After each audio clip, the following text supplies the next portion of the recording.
We all want our year to be truly a happy new year.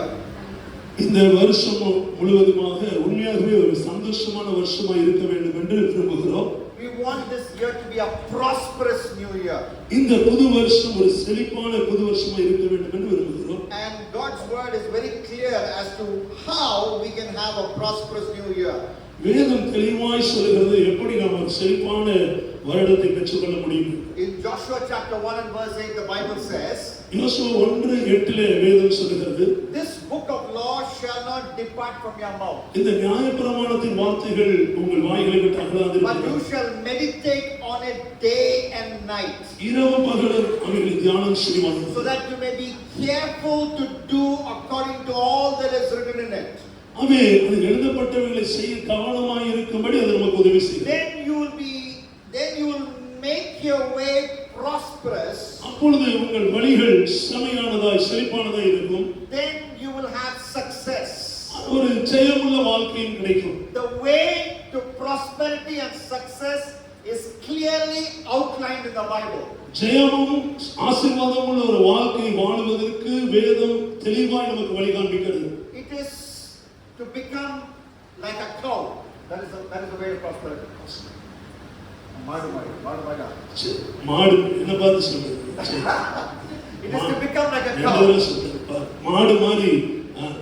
You know, I live in Tambaram, and Tambaram I discovered is full of dogs and cows on the road. இந்த தாம்பரத்துல இருக்கு தெரு முழுக்க நாய்களும் மாடுகளுமா இருக்குது. And I take time to observe this. அத நான் கூர்ந்து கவனிச்சேன். And the dogs have a dirty habit. They eat their own excreta. நாய்களுக்கு ஒரு பழக்கம் உண்டு, தான் கக்கினதே சாப்பிடுமா. But the cows have something we can copy.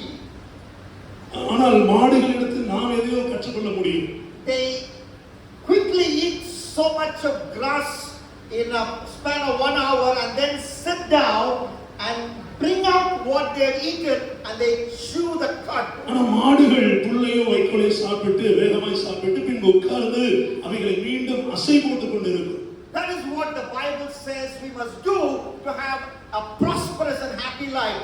We must study the word of God regularly, and we must bring out the word of God once again into our mind, once again into our hearts, once again into our imagination, and meditate on it. Then we will be happy and prosperous. இதுதான் Bible சொல்லுது. நம்ம வேத வசனங்களை வாசித்து அவைகளை உட்கொண்டு மீண்டும் அவைகளை தியானிக்கும் போது சிந்தையிலும் இருதயத்திலும் நம்முடைய வாழ்க்கையிலும் அவைகளை நாம் தியானிக்கும் போது நம்முடைய வாழ்க்கையில செழிப்பும் ஜெயமும் உள்ள ஆண்டாக இது நிச்சயமாய் இருக்கும். Not just think about it, not just imagine it, not just bring it out, but also obey the word of God. அதை நினைப்பது மட்டுமல்ல, அதை தியானிப்பது மட்டுமல்ல, அந்த வார்த்தை கீழ்ப்படிவதும் செழிப்பை கொண்டு வரும். The same thing is mentioned in Deuteronomy chapter 29 and verse 9. இதே போல வார்த்தைகள் உபாகம் 29:9 எழுதப்பட்டிருக்கிறது. The same thing is mentioned in Psalm chapter 1 verses 1 to 3. சங்கீதம் 1ஆம் சங்கீதம் 1-3 இதே மாதிரி எழுதப்பட்டிருக்கிறது. Verse 3 has the great Tamil words, அவன் செய்வதெல்லாம் வாய்க்கும். All that he prospers, all he does will be prosperous. When you meditate on the word of God. அவன் செய்வதெல்லாம் வாய்க்கும் எப்பொழுது வேத வசனத்தை தியானிக்கும் போது. So in this year, if you want God to make everything you do prosper, you must spend time in the written word of God. இந்த வருஷத்திலே நீங்கள் விரும்புகிற செழிப்பை காண வேண்டுமானால் எழுதப்பட்ட தேவனுடைய வார்த்தையை நாம் தியானிக்க வேண்டும். Not just that, when we have our lives full of the word of God, நம்முடைய வாழ்க்கையில வேத வசனம் நிறைந்திருக்கும் போது holiness comes into our life. பரிசுத்தம் நம்முடைய வாழ்க்கையில வரும். There was a time when Joseph was tempted. அங்கே யோசேப்பு சோதிக்கப்படுகிறதை பார்க்கிறோம். He is a servant boy in a government official's house. அங்கே பிரதானியோட வீடுகளிலே அவன் ஒரு வேலைக்காரனாக இருக்கிறான். He is alone with his master's wife. அங்கே எஜமானி மனைவியோடு அவன் தனிமையில இருக்கிறான். And that is the time when she tempts him, she grabs him by the shirt. அங்கே அவனை அடைய விரும்புகிறாள். And what does he do? என்ன செய்றான்? I do not know whether you have seen it that way. He was quoting God's word, a at the time of temptation. அந்த சோதனை நேரத்திலே தேவனுடைய வார்த்தையை அவன் நம்பிக்கொண்டிருந்தான். In Genesis chapter 3 verse 13, God told Eve, Eve, what is this you have done? ஆதியாகமம் 3:13 ஏவாளை பார்த்து நீ என்ன செய்தாய் என்று ஆண்டவர் கேட்கிறார். And the same thing Joseph stored in his heart. அதே அந்த வார்த்தைகள் யோசேப்பின் இதயத்தில் இருந்தது. So when Mrs. Potiphar took him by the shirt, he just changed it a little bit and said, how can I do this? போத்திபாரின் மனைவி அடைய விரும்பின போது அவன் சொல்லுகிறான், இந்த காரியத்தை நான் எப்படி செய்ய முடியும் என்று ஓடுகிறான். So when you store God's word in your heart and quote God's word at the time of temptation, you have purity in your Christian life. தேவனுடைய வார்த்தைகள் நம்முடைய இதயத்தில் இருக்கும்போது சோதனைகள் வரும்போது நமக்குள்ளே சுத்தத்தை காத்துக்கொள்ள முடியும். So we have prosperity and purity when we have the word of God in our life. தேவனுடைய வார்த்தை நம்முடைய வாழ்க்கையில் இருக்குமேனால் சுத்தமான ஒரு வாழ்க்கையின் செழிப்பு ஜெயத்தையும் பெற்றுக்கொள்ள முடியும். The same thing is mentioned in Psalm 119 verse 9. 119 9வது சங்கீதத்திலும் நாம் வாசிக்கிறோம். Psalm 119 and verse 11, the same thing is mentioned. 119 11ஆம் வசனத்திலும் அதே வாசிக்கிறோம். So when we have our lives full of meditating the word of God, we have prosperity, we have purity, and thirdly we also have peace. அவன் வேத வசனத்தை நாம் தியானிக்கும் போது அதை வாசிக்கும் போது அதை நாம் அபியாசப்படுத்தும் போது சுத்தமும் செழிப்பும் உள்ள வாழ்க்கை நமக்கு கிடைக்கும். Thirdly we have peace. மூன்றாவது நமக்கு சமாதானம் உண்டு. In Psalm 119 and verse 165 the Bible says, சங்கீதம் 19 165 சொல்லுது, we have great peace when we love the 119 Lord. 165. Yes. Psalm 119 and verse 165. உங்களுடைய வேதத்தை நேசிக்கிறவர்களுக்கு great peace. ஒரு பெரிய சமாதானம் நமக்கு உண்டு. Now why is this a great peace? ஏன் இந்த ஒரு மிகுந்த சமாதானம் என்று சொல்லப்படுகிறது? The peace that comes from the world depends on the situation. உலகத்தில் கிடைக்கிற சந்தோஷம் சமாதானம் சூழ்நிலையை பொறுத்தது. If the US visa is stamped, then peace will be there. If the US visa is stamped, then peace will be there. வெளியூர் போக நினைக்கிறவங்களுக்கு visa போட்ட முத்திரை போட்டா நமக்கு ஒரு சமாதானம் If your நினைக்கிறோம். wife does not fight with you, peace will be there. மனைவி நம்மள சண்டை போடலன்னா சமாதானம் நினைக்கிறோம். If the children are obedient, peace will be there. பிள்ளைகள் கீழ்ப்படிந்திருந்தால் சமாதானம் நினைக்கிறோம். This is normal peace. இதெல்லாம் ஒரு சாதாரணமாய் காண்கிற That is சமாதானம். not the kind of peace that you have when you love the law of God. That is great peace. It is independent of the situation around you. ஆனால் சூழ்நிலைகள் நடுவிலேயோ உன் தேவனாய் கர்த்தரை அன்பு கூறும்போது வசனத்தை தியானிக்கும் போது தேவ சமாதானத்தினால் உங்களை ஆளுகை செய்யும். So this year can be a year of prosperity. This year can be a year of purity. This year can be a year of peace in your life. It depends on what you do with your life. நம்முடைய வாழ்க்கையில் நாம் என்ன செய்கிறோம், வேத வசனத்தை எப்படி தியானிக்கிறோம் என்பதை பொறுத்து இந்த வருஷம் நமக்கு செழிப்புள்ளதாயும் சுத்தமுள்ளதாயும் சமாதானமுள்ள ஆண்டாக நமக்கு இருக்கும். And we have heard that, often that we must study the Bible. But the question is, how can we study the Bible? நம்ம அதிகமாக கேள்விப்பட்டிருக்கிறோம், பைபிள் வாசி. ஆனால் எப்படி வேதத்தை வாசிப்பது? One time God gave me 5 words in English and they rhyme in English. And it's easy to remember, and I want to mention that today, and I want to teach us all how we can meditate on the Bible, how we can study the Bible. நான் ஒரு முறை தியானம் பண்ணி கொண்டிருக்கும் போது ஆண்டவர் எனக்கு 5 எழுத்துக்களின் மூலமாக எப்படி வேதவசனம் தியானம் பண்ண முடியும் என்பதை எனக்கு கற்றுக் கொடுத்தார். The first word is plead or pray. First word is plead. முதலாவது வேண்டிக் கொள்ளுகிறது. Now the Bible is not just another book. மற்ற புத்தகங்களைப் போல் இந்த வேதம் கிடையாது. The Bible is God's own word. இந்த வேதம் என்பது தேவனுடைய வார்த்தையாக இருக்கிறது. In 2 Timothy chapter 3 verse 16 the 2 Bible தீமோத்தேயு 3:16 சொல்லுது, தேவனுடைய வார்த்தை தேவ ஆவியினால் அருளப்பட்டிருக்கிறது. It is God breathed. ஆண்டவர் தம்முடைய சுவாசத்தினால் அவர் அருளின வார்த்தை. In 2 Peter chapter 1 verses 20 and 21 2 பேதுரு 1ஆம் அதிகாரம் 21 22 சொல்லுகிறது. 20 and 21 20 21 சொல்லுகிறது. The prophets spoke as they were moved with the Holy Spirit and out came the Bible. தீர்க்கதரிசிகள் வேத வசனத்தை தியானித்து அவர்கள் பரிசுத்த ஆவியின் மூலமாக நடத்தப்பட்டார்கள். பரிசுத்த ஆவியின் மூலம் நடத்துதலினால் பேசினார்கள். So this is the work of of the Holy Spirit, the Bible. வேதம் என்பது பரிசுத்தாவின் கிரியையாய் இருக்கிறது. This is the word of God. இது தேவனுடைய வார்த்தையாய் இருக்கிறது. To understand the word of God, இந்த வேத வசனத்தை புரிந்து we கொள்வதற்கு must first kneel down and ask the God. நான் தேவனுக்கு முழங்கால் படியிட்டு தேவனை நோக்கி நான் புரிந்து கொள்ள வேண்டும் என்று கேட்க We வேண்டும். must ask the God of the word to give us grace to understand the word of God. தேவனுடைய வார்த்தை நமக்கு கிருபை தந்து தேவனுடைய வார்த்தையை புரிந்து கொள்ள நாம் மன்றாட I வேண்டும். want to say that again. We must ask the God of the word to give us grace to understand the word of God.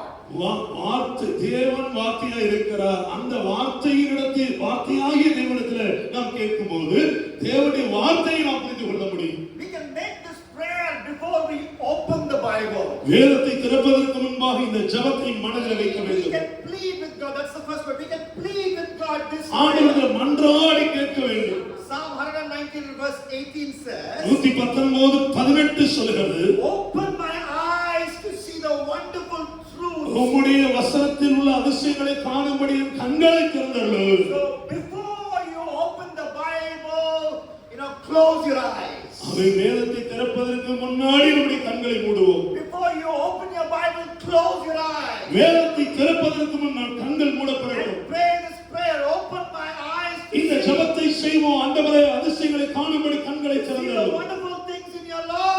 உம்முடைய பிரமாணத்தின் அதிசயங்களை காணும்படி கண்களை திறந்தருளும். And then there's another prayer in Psalm 119 and verse 37. 119:37 இன்னொரு ஜெபம் சொல்லப்பட்டிருக்கு. Turn my eyes from worthless things.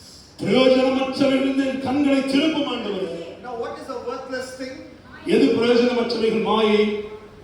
You Big Boss 24-hour relays there, you watch all the 24 hours, and that is a worthless thing. இந்த big pass நிகழ்ச்சி 24 மணி நேரம் பார்க்கிறது மாயமான ஒரு நிகழ்வு. You know what that worthless thing is in your life. உங்க வாழ்க்கையில் இருக்கிற பிரயோஜனமற்றவைகள் என்ன நமக்கு தெரியும். It can be WhatsApp all the day, worthless thing. ஒரு நாள் முழுவதும் WhatsApp. வாட்ஸ்அப்ல இருப்பது பிரயோஜனமற்றது. Reels, Instagram reels all through the day, worthless thing. Instagram இப்படிப்பட்டவைகள் நமக்கு பிரயோஜனமற்றவைகள். YouTube shorts all through the day, worthless thing. YouTube search பண்ணுவது நாள் முழுவதும் பிரயோஜனமற்றது.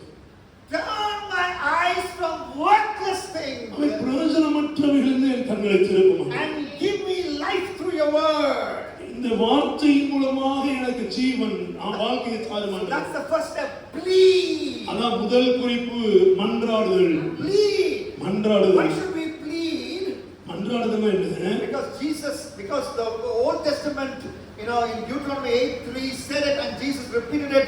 Man shall not live by bread alone, but by every word that proceeds from the mouth of God. உபாகம் 8:3 சொல்லப்பட்டது. Mark, யோவான், மத்தேயு 4 பார்க்க முடியும். தேவனுடைய வாயிலிருந்து புறப்படுகிற வார்த்தையினால மனிதன் பிழைப்பான். You should say, Lord, I have bread. You have given me 3 square meals a day. But man, you put your name. I cannot live by bread alone. I need your word. So give me your word today. Speak to me through your word today. சொல்லணும், 3 வேளைகளுக்கு நல்ல ஆகாரத்தை தந்திருக்கிறீங்க. ஆனால் நான் செஞ்சலாயினால் அந்த ஆகாரத்தினால் மட்டுமல்ல, உங்களுடைய வார்த்தையினாலும் நான் பிழைப்பேன். Lord, you have blessed me financially. Lunch I can have in Star Ambur biryani. Dinner I can have in Talapakati biryani. I have money.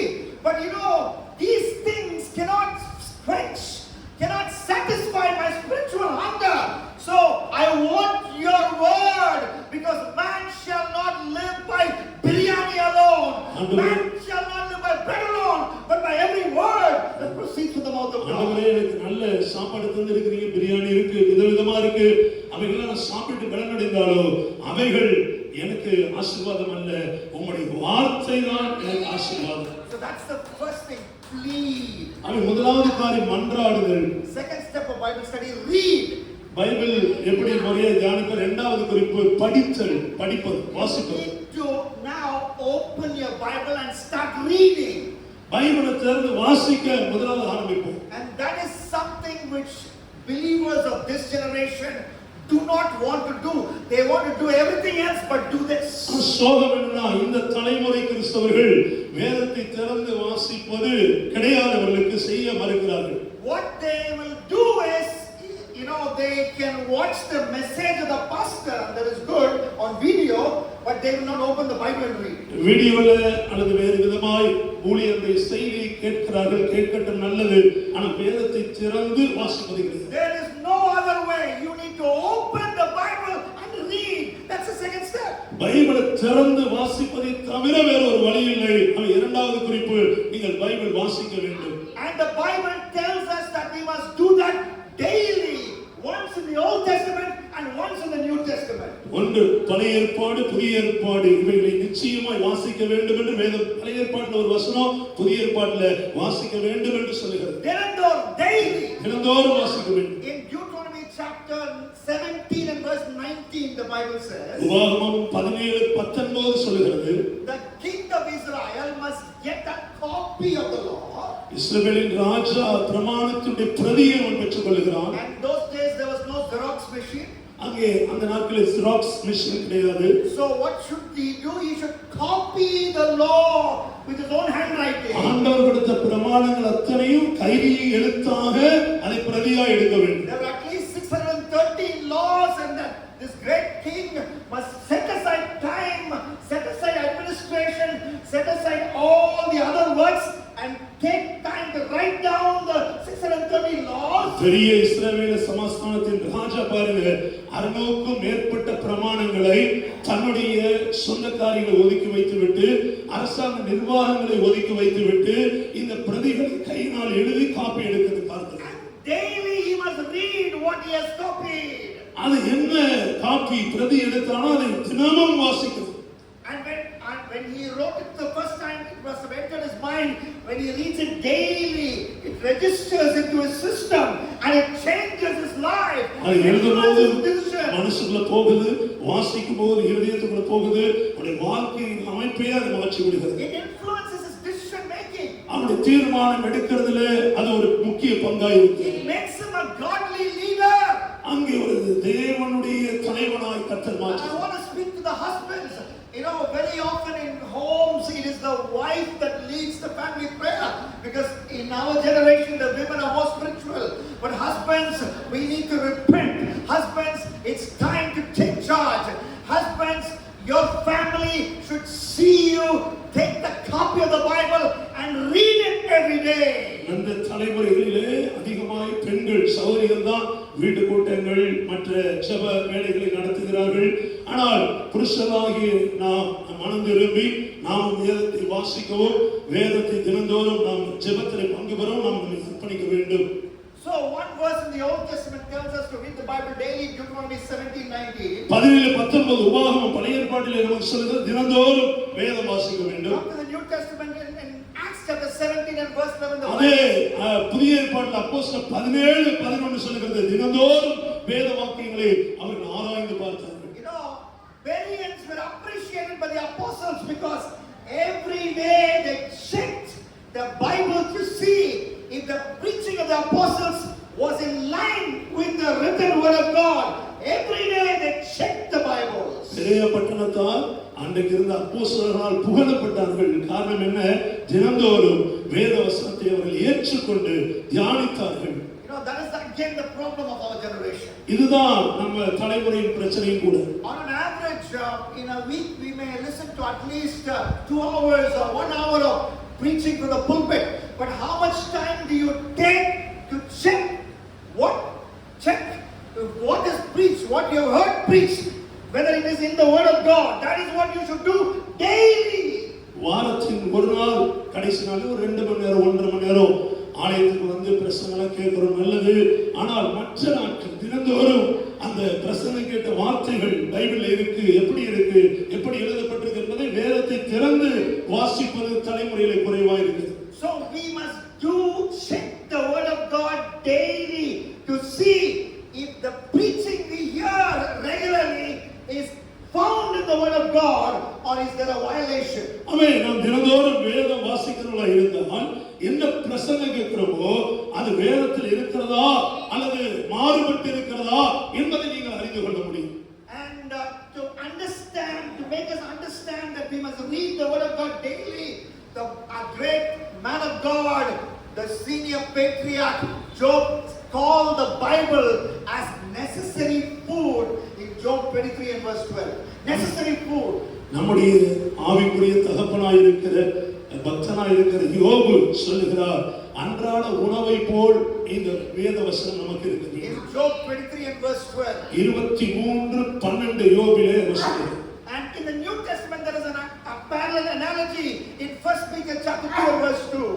1 பேதுரு 2:21 இதே போல 1 பேதுரு 2:2 இதே போல வசனம் அங்கேயும் சொல்லப்பட்டது. Peter wants the believers to be like newborn babies. பேதுரு விசுவாசிகளை பிறந்த குழந்தைகளை போல இருக்க வேண்டும் என்று எழுதுகிறார். And they must for them the Bible should be like the mother's milk, the milk that they receive from the mother's breast.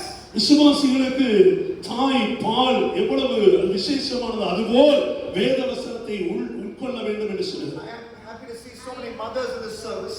இந்த ஆராதனையில் நிறைய தாய்மார்களை பார்த்து சந்தோஷம். Now mothers tell me, how often when you were feeding your baby, how often did the baby drink milk? Once in 5 days or once in 10 days?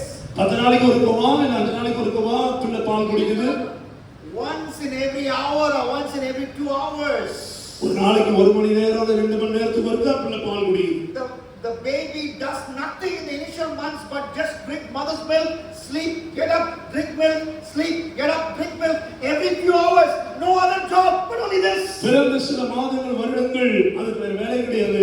பால் குடிக்கணும், தூங்கணும், பால் குடிக்கணும், தூங்கணும், வேற எந்த வேலையும் செய்வதில்லை. That tells us, this analogy tells us that it's not even enough to read the Bible once 15 minutes in the morning, but through the day.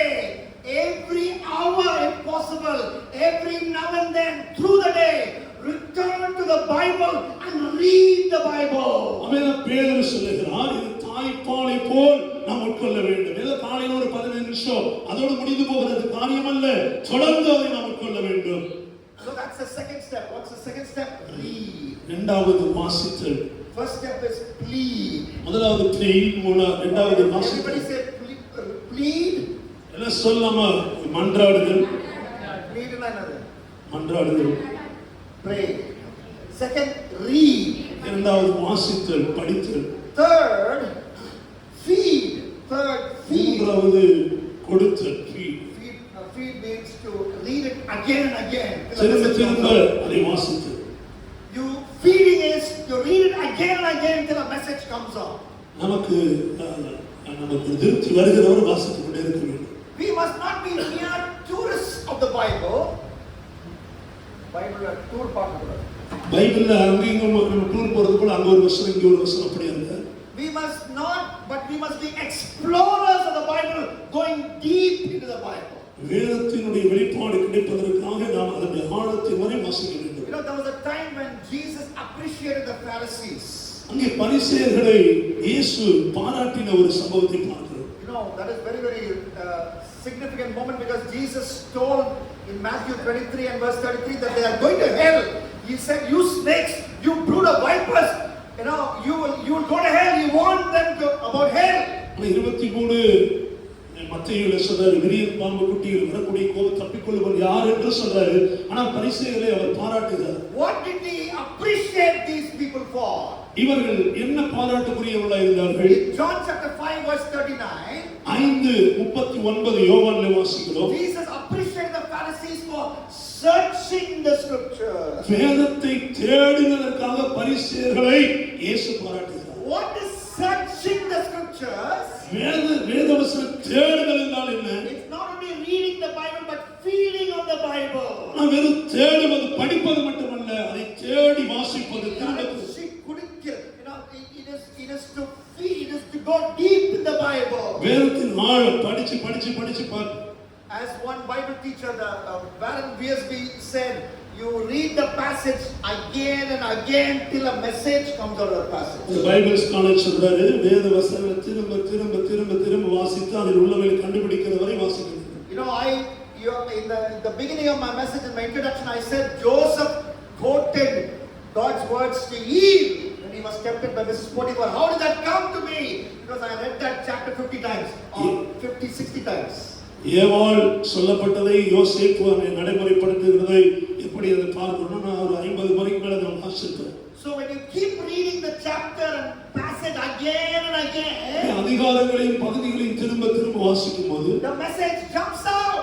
அங்கே இருந்து செய்தி ஆண்டவருடைய வார்த்தை நமக்கு கிடைக்கிறது. That is why in Psalm 19 and verse 10 the Bible says, அதனால சங்கீதம் 19 நமக்கு சொல்லுகிறது, 19 and verse 10, 19:10 சொல்லுது, the word of God is compared to honey. தேனிலும் மதுரமாய் இருக்கிறது தேவனுடைய வார்த்தை. As a sugar patient, I take sugar tablets daily. நான் சுகர் மாத்திரை டெய்லி சாப்பிடுறேன். So I swallow it. அதை நான் அப்படியே முழுங்கிடுவேன். But the Bible is not to be swallowed, but you have to allow the Bible to linger in your tongue like honey. Bible வாசிப்பது என்பது விழுங்குவது, sugar மாத்திரை போல விழுங்குவதல்ல.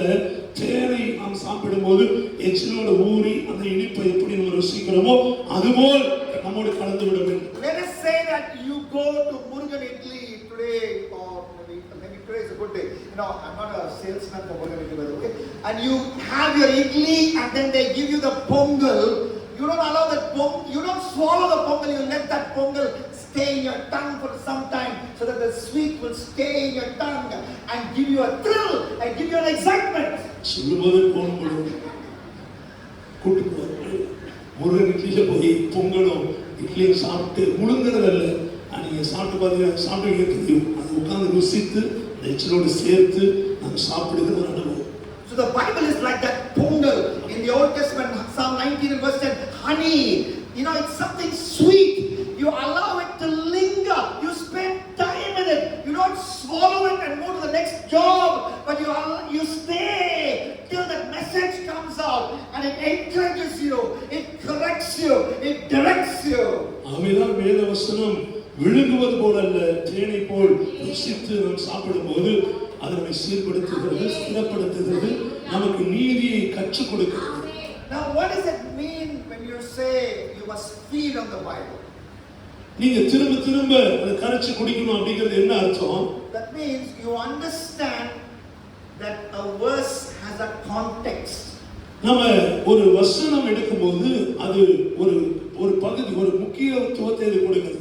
Now that sounds like a hi-fi English word, but let me explain in a very simple way. Okay, suppose I say Marina, what do you immediately ask me? இப்போ நான் மெரினா சொன்னா நம்ம ஒண்ணு என்ன தோணும், என்ன கேட்க தோணும்? You ask me, if you lived in Chennai for a few years, is it the beach or is it the mall in OMR? சென்னையில கொஞ்ச நாள் குடியிருக்கோம், என்ன கேட்போம்? மெரினா பீச்சா இல்ல மெரினா மால்னு ஒன்று இருக்கு, எது அப்படின்னு கேட்போம். Because you want to know the context of what I said. ஏன்னா எதற்காக அதை சொல்றாரு அப்படின்னு தெரிஞ்சா நம்ம ஈஸியா கண்டுபிடிச்சிடலாம்.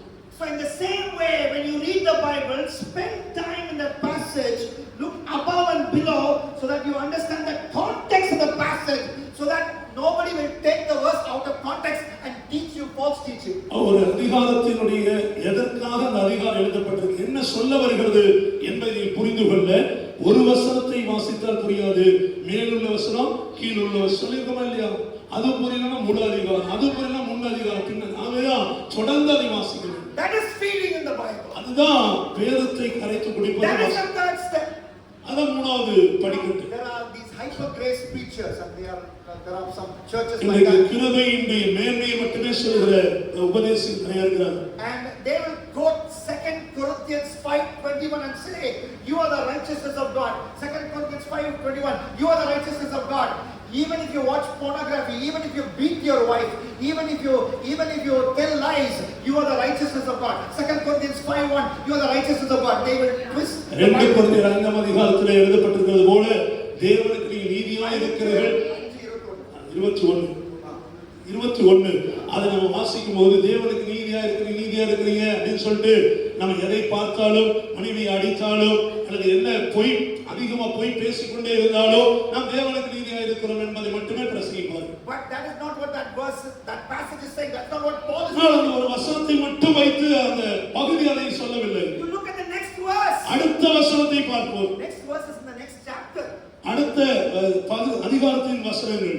Next verse verse is the next chapter. அடுத்த வசனம் அடுத்த அதிகாரத்துக்கு போய் விடுகிறது. Next verse is 2 Corinthians 6:1. அடுத்த வசனம் 2:6 போயிடுது, நம்ம வாசிக்க மாட்டோம். And what does it say? என்ன சொல்லுது? It says God has given you grace. Don't waste grace. Don't let grace தேவன் நமக்கு கிருபை அளித்திருக்கிறார், அந்த கிருபையை போக்கடித்துக் கொள்ளாதீர்கள். God has given you grace. Don't, that is why you are the righteousness of God. But don't make that grace be waste, be in vain. So read the Bible in context. 6:1 தேவ கிருபை உங்களுக்கு தந்திருக்கிறார். 5ஆம் அதிகார கடைசி வசனத்துல அந்த கிருபையினால் நீங்கள் நீதியாய் இருக்கிறீர்கள், ஆகவே அந்த கிருபையை போக்கடித்துக் கொள்ள வேண்டாம் என்று அந்த கான்டெக்ஸ்ட் நமக்கு கற்றுத்தருகிறது. So this is the third step. First step is இதான் மூணாவது படி. read. முதலாவது மன்றாடுதல், Second read. இரண்டாவது வாசித்தல், Third feed. திரும்ப வாசித்தல், Fourth heed or obey. Heed, obey. மூன்றாவது கீழ்ப்படிதல், நான்காவது கீழ்ப்படிதல். Obey what you understand from God's word. வேத வசனத்தில் என்ன புரிந்து கொண்டோமோ அதை கீழ்ப்படிதல். In Jeremiah chapter 23 and verse 29, 23-29 எரேமியா சொல்கிறது, the Bible compares itself to a hammer.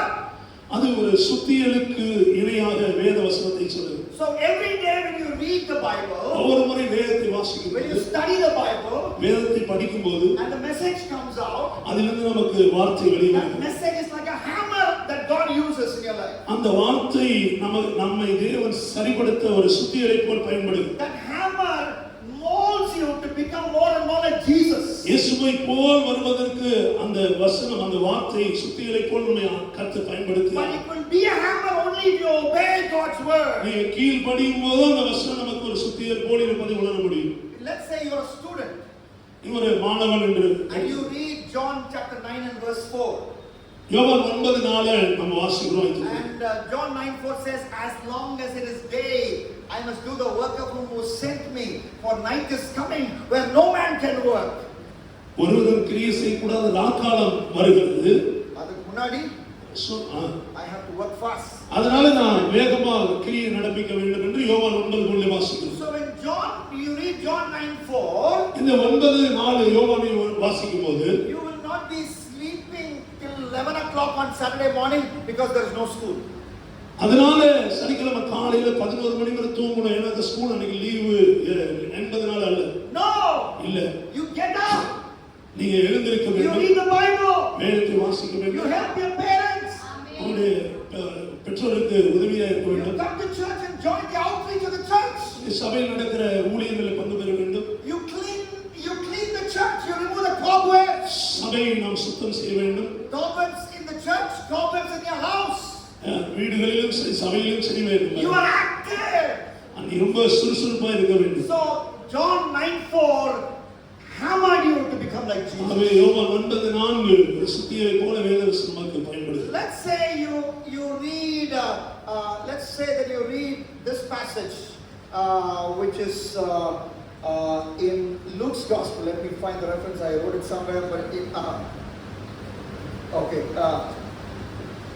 okay, so whatever we read from God's word, let's practice it. ஆகவே இந்த வேத வசனத்தில் என்ன படிக்கிறோமோ கற்றுக்கொள்கிறோமோ அதை அபியாசப்படுத்த வேண்டும். If you read Mark chapter 1:35 onwards, Mark chapter 1:35, mark 1:35 இருந்து வாசிக்கும்போது, we read that very early in the morning Jesus got up. இயேசு அதிகாலையில் எழுந்திருந்தார். Very early in the morning he got up. அவர் அதிகாலையில் எழுந்திருந்தார். So when we read that, அதை வாசிக்கும்போது we want to practice it in our life. அதை நம்ம வாழ்க்கையில் அபியாசப்படுத்த வேண்டும். So we use the alarm system in our phone, நம்முடைய போன்ல அலாரம் இருக்கிறது, and we keep the time for 5 o'clock or 5:30 or 6 o'clock. Whenever it's possible, early in the morning before the sun comes out, you set the alarm, and as the alarm rings, you get up and you kneel down and you start praying. That is living the Bible. சூரியன் உதிப்பதற்கு முன்பாக 5:36 நாம் alarm வைத்துக் கொண்டு அடிக்கும் போது எழுந்து நாம் பழக கற்றுக்கொள்ள வேண்டும். So that is heed. இதுதான் நாம பிரயாசப்படுத்துது, அபியாசப்படுத்துது. And finally and lastly, 5 கடைசியாக, first step, முதலாவது மன்றாடுதல், second step, படித்தல், third step, திரும்ப படித்தல், fourth step, fourth step, நீங்களா படித்தல், கொடுத்தல், கீழ்ப்படிதல், fifth step கொடுத்தல், is breed or tell others what you learn. Breed. அடுத்து chicken breeding. breed, அடுத்து breed Share with others what you learn. breed என்ன சொல்றது தமிழ் மரபு பகிர்ந்து கொள்ளுங்கள். Right. 2 Timothy chapter 2 and verse 2 says, 2 தீமோத்தேயு 2ஆம் அதிகாரம் 2ஆம் வசனம் சொல்லுது. Paul says, what Timothy, I did Bible study for you. தீமோத்தேயு உனக்கு நான் பைபிள் ஸ்டடி எடுத்தேன். What Jesus taught me, I understood and I taught you, Timothy. Paul சொல்றார், இயேசு எனக்கு கற்றுக் கொடுத்தாரோ நான் என்ன புரிந்து கொண்டேனோ அதை உங்களுக்கு நான் கற்றுக் கொடுக்கிறேன். You should also teach what you learned from me, what you learned from the Bible to one more person. தீமோத்தேயு நீ என்னிடத்தில் என்ன கற்றுக்கொண்டாயோ அதை இன்னொருவருக்கு நீ கற்றுக் கொடுக்க வேண்டும். And that one more person should also study the Bible, understand what we have taught him and teach one more person, and the cycle will keep going on. உன்னிடத்தில் யார் கேட்டாரோ அவர் திரும்ப பைபிளை வாசித்து அவர் இன்னொருவருக்கு சொல்லும்போது திரும்ப ஒரு சைக்கிளை போல சுழற்சியாக வேத வசனம் விருத்தி அடையும். This is something which I have tried to do when I was a little boy, when I was in school, when I was in college, when I was in Bible college as well. நான் சிறு பிள்ளையாக இருக்கும்போது அப்புறம் பள்ளிக்கூடம் college அப்புறம் Bible college எல்லா இடத்தையும் இதை நான் கடைபிடித்து வருகிறேன். Not that I am a great scholar, but I believed that what I understand in the Bible I have to share with others. நான் ஒரு பெரிய அறிவாளி படித்தவன் என்பதனால் சொல்லல, நான் என்ன படிக்கிறேனோ கற்றுக்கொள்கிறேனோ அதை மற்றவர்களுக்கு பகிர்ந்து சொல்ல வேண்டும். So that is something you should do. You know what God teaches you in the morning, share it with that person over WhatsApp, over a phone call, or over direct conversation. Because what you share with that person will be heavenly manna for that person, encouraging that person. You never know. காலையில் என்ன வாசித்து அந்த தேவனிடத்தில் பெற்றுக் கொள்கிறோமோ அதை WhatsApp மூலமாக வேறு தொடர்புகள் எது மூலமாக நேரில் சந்திக்க நபர்களுக்கு அதை நாம் பகிர்ந்து கொள்ள வேண்டும். For some time I was working in a bank called HSBC. HSBC பேங்க்ல நான் வேலை செய்து கொண்டிருந்தபோது, so one time I was coming down the lift in that bank. அந்த பேங்க்ல லிஃப்ட் கீழ வந்து கொண்டிருந்தேன். So in the lift one of the workers was talking about reading star signs, star signs to know what is future, and in the lift he was mentioning that to me. அந்த லிஃப்ட்ல வரும்போது அந்த வேலை செய்யற ஒரு நபர் ஜாதகங்கள் ஜோசியம் இதை குறித்து பேசிக் கொண்டிருந்தார். So in the lift I remembered what I read that day morning from Amos chapter 5 verse 8, and I said Amos 5:8 says worshipping the stars is a sin against God, but we commit our future to the God who controls the stars. In the lift I shared that Bible. அந்த லிஃப்ட்ல நான் இருக்கும்போது இந்த ஜோசியம் பத்தி பேசினேன். அவர்கிட்ட நான் அன்னைக்கு காலையில வாசித்த ஆமோஸ் 5:8 அந்த சந்திரன் சூரியனை வணங்குவதெல்லாம் கூடாத காரியம் என்பதை நான் அவருக்கு சொன்னேன். So in the lift 10 seconds I could summarize what I read in the morning and share with that person. அந்த லிஃப்ட்ல ஒரு 10 வினாடிகள் தான் இருக்கும்.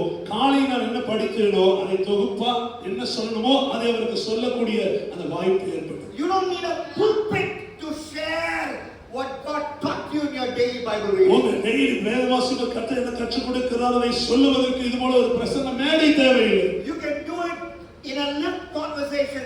You can do it in a WhatsApp conversation. You can do it in so many ways. நீங்கள் அன்றாடம் பல பயன்படுத்துகிற ஒரு லிஃப்ட்ல போகிற இடத்துல பேசலாம் அல்லது WhatsApp மூலமாக வசனம் பகிர்ந்து கொள்ளலாம். Why should we do that? அதை நாம ஏன் செய்யணும்? Because the word of God is a lamp unto our feet. ஏனா வேத வசனம் நம்முடைய கால்களுக்கு தீபமாய் இருக்கிறது.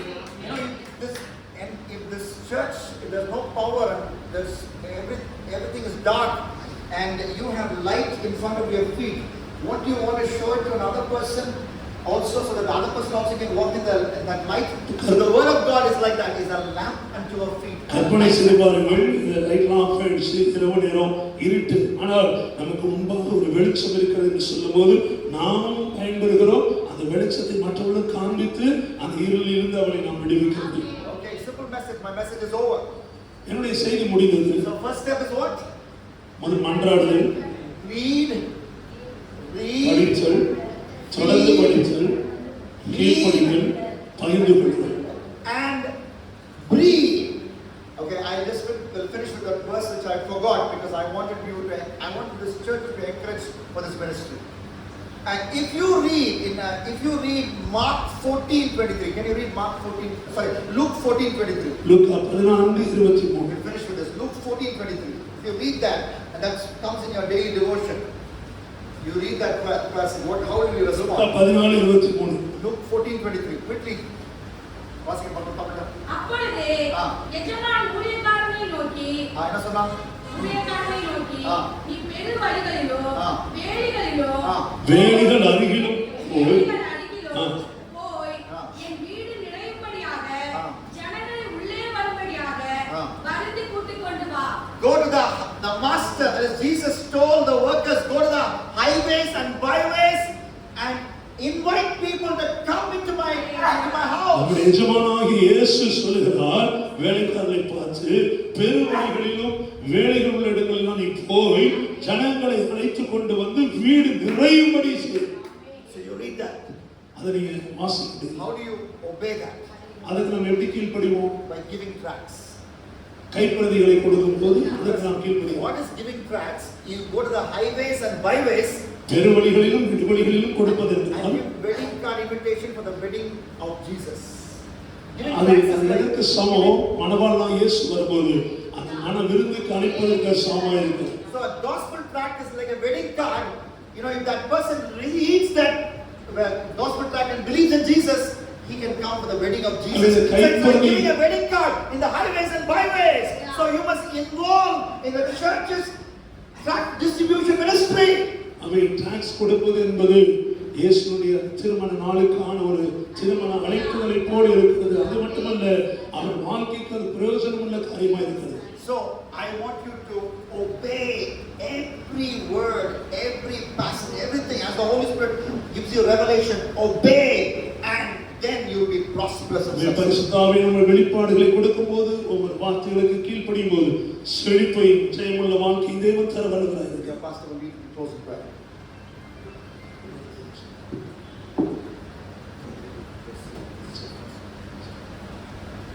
I also want your pastor to pray for my fourth book. It is in the first stage, the first form.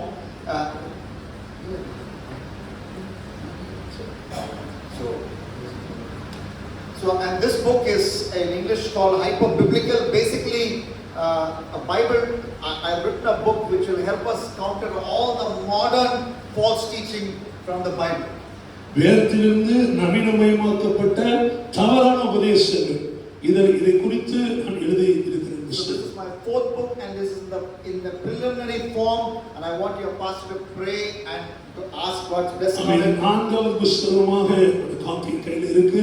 இதற்காக நாம் ஜெபிக்க போகிறோம். So that I'm asking you to join your pastor and my dear friend, Pastor Sendel, Jarvis Sendel, as he prays that God would bless the book Hyper-Biblical, and as it gives an answer to modern cults like hyper-grace, hyper-supernaturalism, and all these false teachings are there, you know, that God will save at least one person. That's my prayer, that at least one person who is deceived through all these wrong teachings will be saved through this book, which God will enable us to do. தவறான உபதேசங்களால் இந்த நவீன மயமாக்கப்பட்ட கிறிஸ்துவர் போய்கொண்டிருக்கும் போது இந்த புத்தகத்தை வாசிக்கிற ஒரு நபராகிலும் சரியான உபதேசத்தில் கர்த்தர் கொண்டு வரும்படியா நம்முடைய எழுந்திருக்கலாம். எழுந்து நின்று அவங்க கரங்களை நீட்டி ஆண்டவருடைய சமூகத்தில் இந்த முழுமையாக இது நிறைவுபடவில்லை. ஆரம்ப நிலையில் இருக்கிறது.